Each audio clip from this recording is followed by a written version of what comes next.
Floor Part 1. While climbing the stairs, Lith didn't know what to think of his current situation. Since he and Solus had fused, most of his usual rage and resentment seemed to have taken a rain check. Solus could perceive his happiness for being reunited with her, which made her even happier. Because of the mind fusion, their feelings reinforced one another in a loop. Not knowing when it would end, Lith fed Solus all of his favorite foods, letting her experience them firsthand. The care and the attention she received plus all those new tastes sent her on cloud 9. By my maker, everything is so good. Are you sure I can eat so much? You had lunch barely an hour ago, she said, worried for Lith's stomach. Don't worry, it's nothing we can't cure. We should enjoy this pink-colored glasses moment until it lasts. The first floor was quite peculiar. The furniture was comprised of a few empty bookshelves, lots of mirrors, each one of different shapes and sizes, and a globe. It was similar to the one he had back on Earth, but this one represented Mogar and it was huge, with a radius of over half a meter, 2 feet. Unlike his childhood nightstand lamp, it didn't show the whole world. Only the areas where Lith had been and the places he had visited were depicted. He focused on the map of the region that was stored inside Soluspedia, recalling the names of cities and rivers, but the globe remained blank.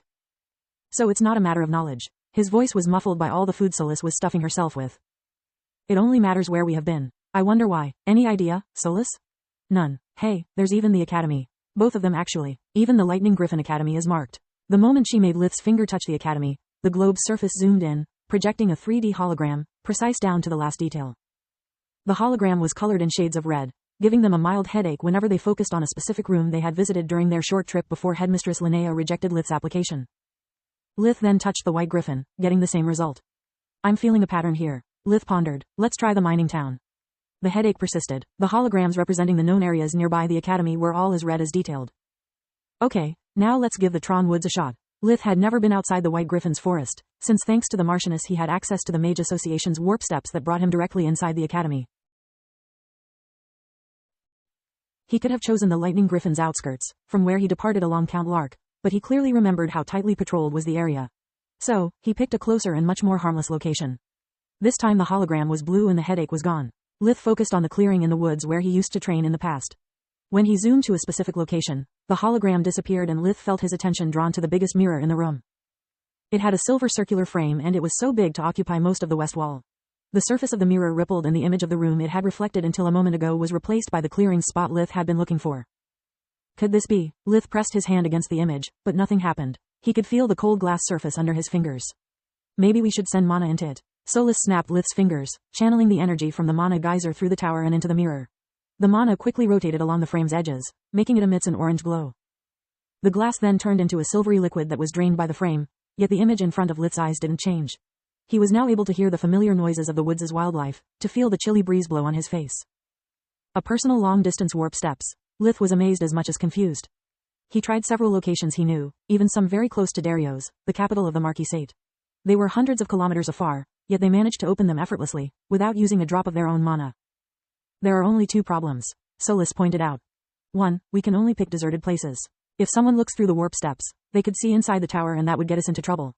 2, how the heck do we come back? If the tower stays here, either we split or this thing is useless. Lith nodded, letting his arm across the dimensional gate. An unpleasant sensation spread through his body. Both Lith and Solus felt their minds drifting apart. Their connection became weaker and weaker, until he pulled his arm back into the tower.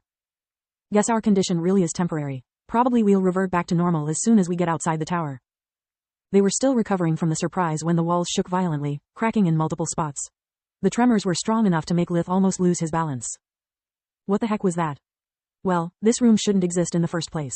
Solus ate a chocolate-sprinkled biscuit. If for any reason our fusion gets broken, it's likely everything will collapse on our heads. See? She pointed at the cracks that were disappearing as quickly as they had formed. Okay, so the globe represents all the places we can warp to. The headache probably means that a place is unavailable, at least at our current level. I prefer not to try forcing our way through the Academy's arrays.